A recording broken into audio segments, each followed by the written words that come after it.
Hey everyone, hope you can hear me. This microphone, I think you should be able to hear me. Um,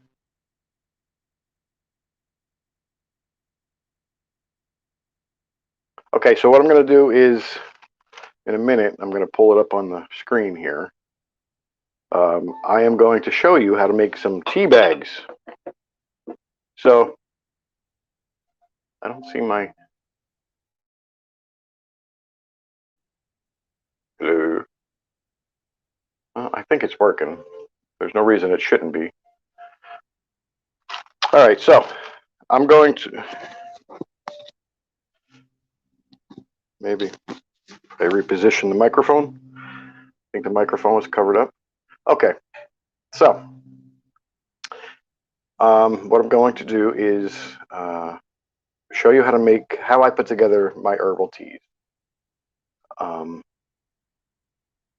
It's going to be real quick. They all work the same way, so it's just a matter of what you prefer to put in the tea bag. So I'm not going to go through every tea bag that I make because I make so many different varieties. I just want to show you the concept. That's all. So if you got 10 minutes, that'd be great. So let me get the camera on. Let's see what we got here. There we go. There he is. All right. So I keep my herbs in a mason jar, and of course I label it. This one's chamomile. But when I order them, they come in. I usually get a pound, and the pound is a big bag. It's like this big. It stands about that tall.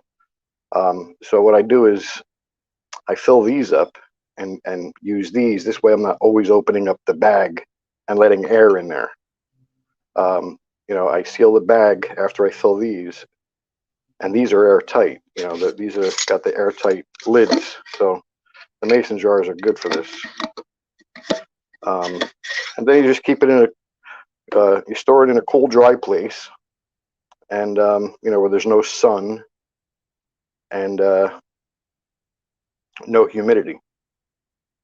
So anyway, let's begin. My first one I'm going to do is I have elderflower. Okay, now you've heard of elderberry, I'm sure by now. Well, this is the flower that's on the elderberry tree, the plant, the bush, whatever you want to call it.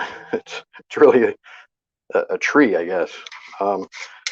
But you can get. I have the berries too, but the berries I put in one of those little strainers, or if I'm making a kettle, I have the tea kettle that has the strainer, the metal strainer in it that you could put that kind of stuff in. And this way, it just cooks in the tea. But I use those berries for that. But I get the elderflower to put into the tea bags. So let's put some elderflower here.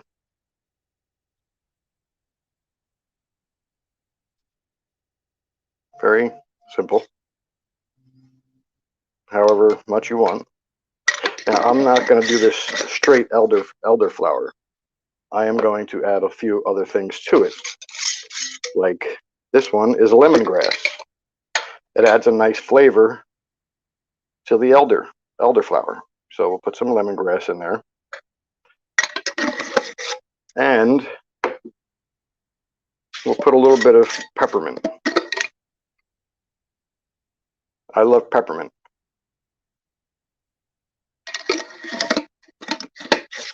So peppermint's strong, so you don't need a whole lot of that, unless you're looking for that flavor. So then you just kind of gracefully just mix it all together.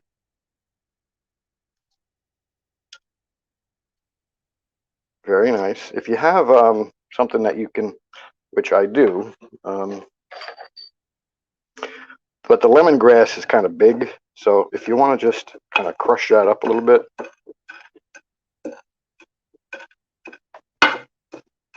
and it's kind of good to crush it up anyway, because then you're getting all the flavors. You know, it's just like a cooking spice when you're cooking. If you take the spice, if it's a dry dehydrated spice, and you put it in your hands, and you kind of just break it up a little bit before you put it in the food, that brings it that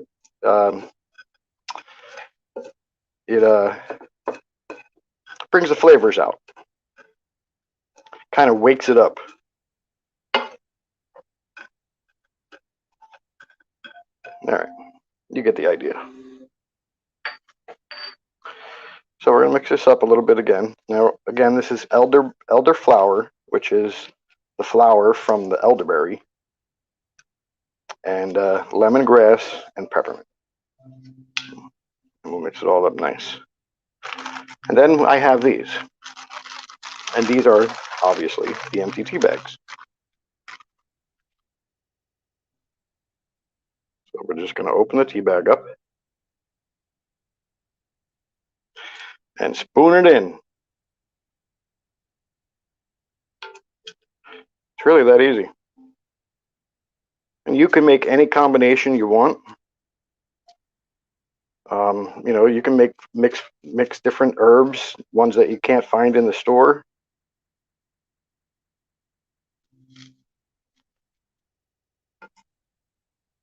Oh, that's a little much.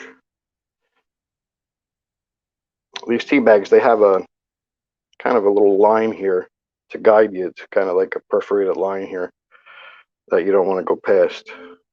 So then you're just going to squeeze these two pieces of string here, like so. And as soon as I can separate them with my little short stubby fingers here,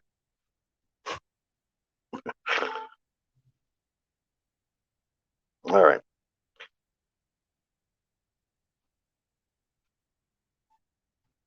There we go. So what we're going to do is, after we pull on the drawstring here, because that's really what it is, we're going to take these strings and we're going to just tie them in a little knot and make it pretty snug. This way, that stuff, when you put it in a cup, it doesn't rise to the surface and wind up coming out of the bag, and then you got all kinds of chunks of stuff in your tea. That's not very pleasant. And you know, you just tie it a couple times, and that's it. And there you have it. Now you have a tea bag. That's pretty much it. That's all I wanted to show you, how I did mine. I have quite a few different ones here that I'm going to do. I'm not going to turn the thing because I have a wire attached to it. I'll wind up knocking everything over. But this is a good one, and you know, I don't think it gets enough attention. Yucca root. There's many cultures that actually they cook with this. They use it as a spice. But yucca is very good for you. Look it up, because there's so many different things that it's good for. It's just good for overall health. Things like hawthorn berry. Okay, now I have the berries also, just like I have the elderberry. I have the actual berries dehydrated in another jar, but I have the flower also to make these kind of tea bags out of. Now, hawthorn berry is very good for you also. Hawthorn berry, it actually, there's cultures that use hawthorn berry as a medicine for your heart, for heart failure. Because what hawthorn berry it's been scientifically proven, it actually it expands and relaxes the arteries. It's very good for you, hawthorn berry. It's actually an anti-inflammatory also. And of course, the good old chamomile. Gotta love chamomile. Chamomile, Not only is it good to get relaxed to go to sleep, but it also has health benefits. And if you have a chance, look them up. Chamomile. So I'm going to finish this. I just wanted to show you how I went about stuffing my tea bags. As I said, if you do a search, I'll tell you where I get mine. There's a company in California, okay? It's called Monterey Bay Herbs and Spice Company. Or actually, it's called Monterey Bay Spice Company. That's what it's called. That's where I buy mine. And there's actually a sister company or an affiliated company, but if you do a search for Monterey Bay, it's going to come up Herbco, Herbco, and that's the website. But that's where I buy mine. And if you go to their website and read about them, this is the one I was telling you about last week, where they do all of it right there on their property. They don't send it out to different places to have it processed and to grow it over there and process it over here, package it over there. No, they grow it. They do it from start to finish in their facility, on their property. That's why I prefer to buy from them. It doesn't leave their hands until they ship it to me or you or whoever. But I like that. I like that it's not being grown in one place, shipped somewhere else to be processed, and then shipped to a warehouse somewhere, to be stored. I'm not comfortable with that. I like the fact that these people do it all on their premises. So look them up. It's Monterey Bay Spice Company, and they have everything you could possibly need, and they're not that expensive. They're actually a very they're fair on their pricing. So check them out. All right. So that's how you do a tea bag. That's it. Thanks for joining. I will talk to you later. I gotta try to see this thing here. I'll see you soon, folks.